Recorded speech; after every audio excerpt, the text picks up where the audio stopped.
All right, we're going over to video game stuff. Xbox. Jonathan, this is what you've been wanting, man. This is what you've been praising for. Xbox accidentally posted an image of showing like, oh, you can play Xbox on all these different things. It's like this future UI that they have, the user interface. You can play Xbox on your phone, your whatever the hell. And in it, people were looking at the categories. One of them is Steam. You can integrate Steam into your Xbox. This is the next generation of Xbox. Yeah. Go for it, John. Let's get the rant of why this is so required. It's funny. I sent you like a little teaser of somebody, talking about that. And you're like, oh, no, that's fake. And it probably was at the time anyways. And this hadn't been leaked yet. Yeah. But I was like so excited. It's like, oh, my God, I've talked about this so many times. How, Right. Sony and Microsoft should both be getting into the PC gaming development business. Instead of making an Xbox, you make a computer that plays Xbox games because they're almost the same thing. Just bridge that little gap, and you unlock doors for players on both sides of it, at least the consumers. So now we're hearing that that's what they're going to do. The next Xbox will be equipped with Microsoft, right? Be able to play. It'll have Steam integration, so it sounds like what it'll be is basically like a Xbox version of Microsoft, probably. Yeah. So with Steam, though, that means you could potentially be playing your PlayStation exclusives as well. That's wild to me. That is so wild to me. Xbox, I would be able to play like freaking Spider-Man on my Xbox.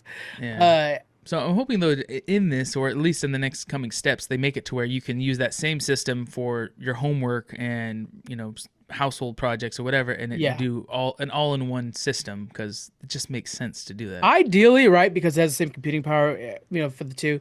But I think to be able to just change enough to be able to do that adds more expenses to the machine that they don't want to add. And the leak that we did get, it's very clear just a UI change. So it's not going to be... It's still a video game system. It's not going to be able to do all that stuff as much as we think that would be cool. Mm-hmm.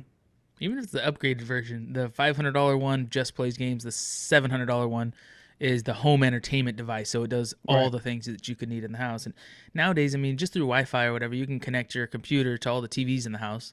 I was like, why would you not just make it all integrated? Make it one big system.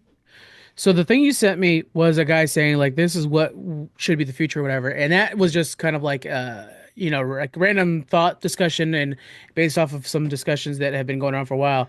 This is actually a still image from a presser that they put out. And I think this is so the way you win the next. If for console wars even a thing anymore, that's how you win it, man. You know how many Steam games we all have?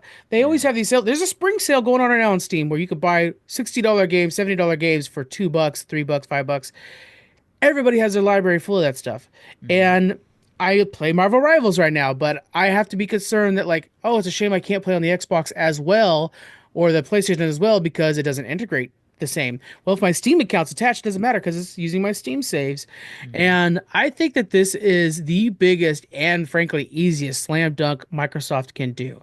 You are the only company that can bridge the gap between PC gaming and console gaming so comfortably, and you'll stick it right to Microsoft because to PlayStation.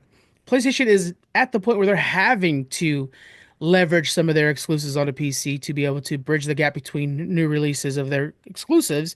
And now Microsoft's like, great, we're going to put that over here while still controlling the destiny of their own games and putting their exclusives on a PlayStation. So when there's a workaround now to essentially take PlayStation exclusives, they are controlling how Xbox exclusives get to PlayStation. I think that's just an advantage that I didn't expect going forward, and I really think it's a smart move on Xbox's side to be able to control that destiny. And it's a way that they can add this massive library to their system without having to buy the individual games. It's like, though with Game Pass, you don't get to play all these Steam games, but we all have, like you said before, we all have a large Steam library and Steam sales go on all the time. Steam's really killing it with the, platform. So it's like, if they just connect the two and allow you to access it, Steam's already been doing their business. Maybe down the road, Microsoft is going to buy Steam because that'd be kind of cool. But if even if they don't, working together is profitable for both. Yeah, and we have it's all but confirmed the handheld Xbox. Every ounce of rumors with all the legitimate people behind it is saying handheld Xbox coming announced later this year. And so when you add that to it, it's the Steam Deck, but now it's Xbox is a Steam Deck, and it literally can use the Steam stuff. Like it's crazy how much this just makes sense to me. Yeah. I think this is a slam dunk. I can't wait for this. You know, this is a good move on Xbox's part. Another interesting move on Xbox's part is they also just recently was discussing in an interview with Phil Spencer that they are still investing in adaptations. Now, this is all because of the Minecraft movie coming up, which I didn't even think about how that's like an Xbox adaptation. Yeah. But everybody's concerned because they're like, hey, the Halo one didn't turn out good, and don't I make those mistakes. I wouldn't say that so clearly too. Halo, especially season 1, I thought was good. Season was it? Fair. Yeah, there's only 2 seasons, right? Season 2 was a little shaky. There was a lot of complaints that fans had, but it was still good. I liked it. I want to, I'd watch it again. And if they were to continue it, I would, watch the next seasons. But fans had plenty of complaints about it. Yeah. But so there is a lot of different Microsoft games, or I guess Microsoft games, that I think would be cool to make a series or a movie about. So I made a list. You ready? Okay, let's hear it. Yeah. So, sorry. Do you want to mention the ones that you posted online already? No, let's hear your list because if they double up, that works. Okay. So this would be, I don't know, like a Lord of the Rings, Game of Thrones kind of thing. If we got to see Elder Scrolls, made into it can't be a movie though. Make a series. It's got to have the full, Game of Thrones treatment. I think would be dope. Especially following the success of Fallout.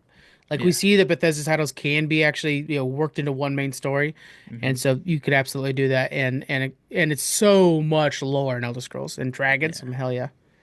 So speaking of Fallout, I think something that would have a similar vibe maybe to that is Red Dead Redemption. I haven't played it though. I've seen clips of it, but imagine like that kind of setting, I guess. I completely agree with you. That's not an Xbox game though. Oh no? No. Oh. No, it's on PlayStation as well. I played it only on Xbox, but that absolutely should be an AMC series. I think AMC's the studio or the publisher behind it. Yes, fully agree. And then you or maybe it's somebody else was explaining this game called Firewatch. Was that you that told me about that? That's me. Yeah. Oh, that would make such a good TV show. Yes. Thinking about it, it's like, so it's people who work in the forest, right? And they have these towers. They climb to the top of the tower, and they have to be the lookouts for fire. Yeah. Fire. Wildfires that start, and they can barely communicate with the next tower, from them, and they're out there for months at a time by themselves, pretty much. It's like, imagine you climb down from your tower, and you have to just go investigate and check out the area, make sure it's safe, and you find an animal with a broken leg or something like that. You just have little adventures, and you collect some resources and stuff, and every once in a while you have to go up to your tower, and you make sure every night, for sure. And eventually, and towards a certain point in the game, a fire does break out and you're working with a team to help fight it. But there could also be this like kind of mystery stuff that you find, which there is in the game, right? They randomly find a chain link fence, and then it's a government project. Like, wait, what's going on in here? And then there's mysteries of like, who was the guy who I'm replacing? Why am I finding his stuff out here?